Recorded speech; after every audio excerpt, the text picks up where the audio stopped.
আমি এসেছি সকালে লক্ষ্মীগঞ্জ বাজারে। তো এখানে মাছের বাজার আজকে প্রায় ফাঁকা, আর এদিকে লাইন দিয়ে মুরগির মাংস বিক্রি হয়, প্রচুর ভিড় থাকে, কিন্তু আজকে ফাঁকা স্বাভাবিকভাবেই। আজকে জন্মাষ্টমী, তাই জন্য আজকে এইখানে যে দোকানে ভিড় সব থেকে, সেটা হচ্ছে কি এই দোকানটা। এখানে তালের ফুলুরি, তালের লুচি, তালের নাড়ু সমস্ত কিছু এখানে পাওয়া যাচ্ছে। এখানে ভিড় দেখেছেন, 30 টাকা সবাই তালের ফুলুরি, 100 গ্রামের দাম 30 টাকা।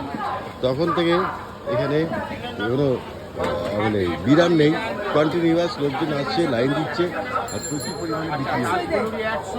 রিজনেবল দাম। লক্ষ্মীগঞ্জ বাজারে এই দোকানটি ভীষণ প্রসিদ্ধ, সারা বছর ধরেই নানান রকমের জিনিস, সিজনেবল প্রোডাক্ট বিক্রি করে, আর প্রচুর মানুষ লাইন দিয়ে কেনে।